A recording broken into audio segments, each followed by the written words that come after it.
we've got a giant square grid with gray tiles we're trying to fill in. Wow, this problem looks like a lot. Let's see how we can solve it.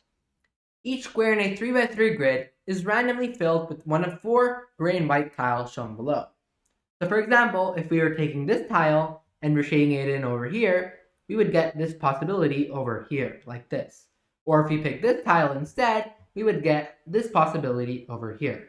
And we're essentially doing this for all 9 of these square tiles in the 3x3 grid. We're asked to find what's the probability that this tiling will contain a large gray diamond in one of these smaller 2x2 grids. As you can see, this is a gray diamond we're trying to look for. There's actually a few ways to solve this problem, but there's actually a really smart solution. So it seems like overwhelming. Gray diamond. Okay, so the first thing to consider is, where can the gray diamond be? Well, the gray diamond, well, I know I'm not using gray, but it's okay. The gray diamond can be over here. It can be inside this region over here. Right, that's one possibility for the gray diamond. Another possibility for the gray diamond is this region over here. That's another possibility.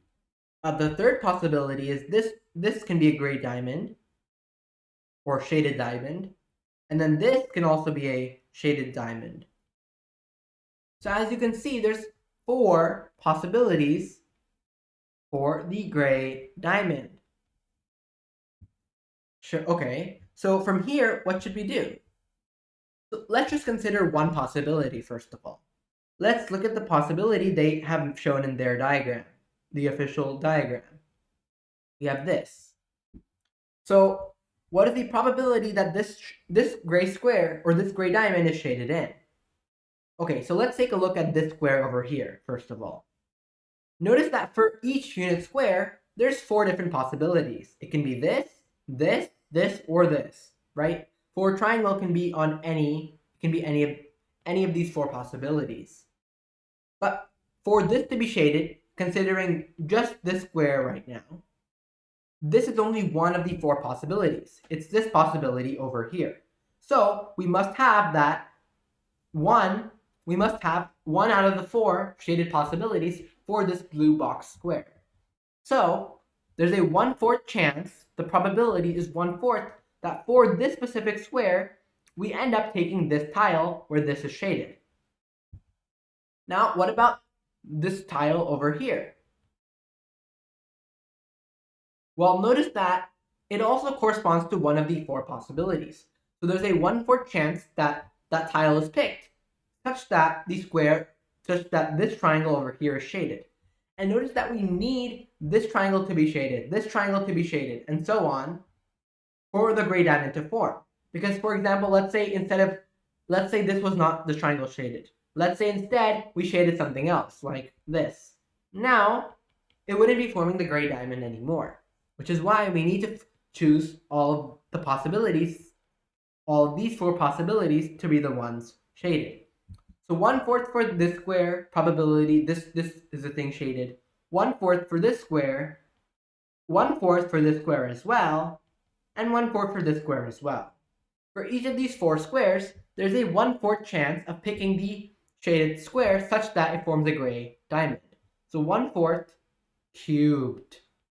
That is, to the 4th power. That's going to be 1 over 256. That's the probability that there's a gray diamond in this location. Now, notice that that was just this gray diamond.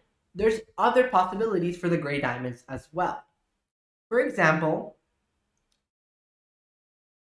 we could have this be a gray diamond. And, okay, what's the probability that this will happen? Well, that's also 1/4 to the 4th power. Because there's a 1/4 chance that this square has this thing shaded, a 1/4 chance that this square has this thing shaded, and so on. So 1/4 to the 4th power. And the same thing is true for the gray diamond here. That also has a 1/4 to the 4th power chance of being a gray diamond, and similarly this one here. So essentially there's 4 possibilities, and each one has a 1/4 to the 4th power, or that's the same thing as 1 over 256 possibility chance of being a gray diamond. So if we're trying to combine all the chances, it would just be 4 times 1 over 256. But wait, what if we're overcounting some possibilities? What if this is a gray diamond and this is also a gray diamond? Is this even possible, first of all? Well, let's see. Let's say this whole thing was shaded. Then we would form 2 gray diamonds. But this is not possible, actually. Why? Because let's say this one was one of the gray diamonds shaded.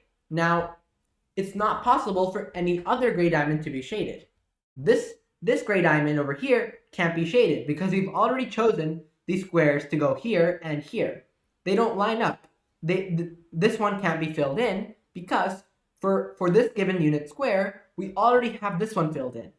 So, therefore, it's not possible to form the gray diamond over there. Similarly, it's also not possible to form the gray diamond below as well. We can't form this gray diamond because we cannot shade this square, this triangle I should say, because the triangle over here is already shaded. So, and this square, we can't shade both of these triangles. That's not one of the valid possibilities.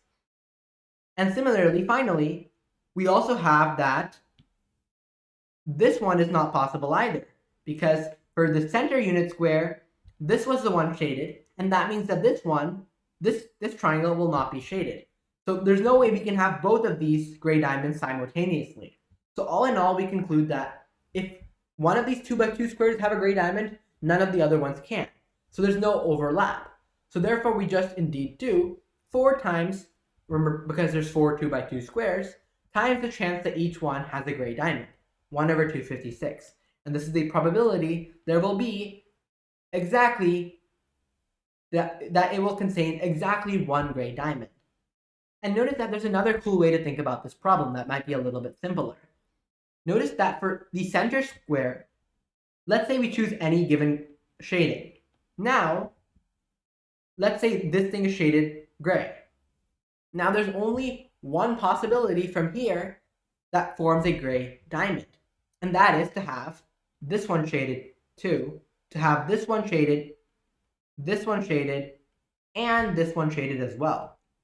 That's the only possibility. Because we cannot form, if we chose this configuration for the center square to be shaded, we can't form this gray diamond anymore.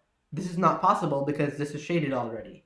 Similarly, this is not possible because we've already chosen the triangle to be shaded here.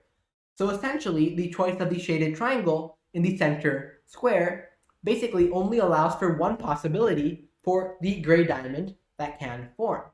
So we just pick any possibility for the center square, and then there's just a 1 in 4 cubed chance that these 3 squares will all follow that orientation. So by that, we just get 1 over 4 cubed, which is also 1 over 64. Because for any choice of this thing, we would also always have 3 triangles that we can shade to form a valid square, and the probability of that is 1 over 4 to the 64.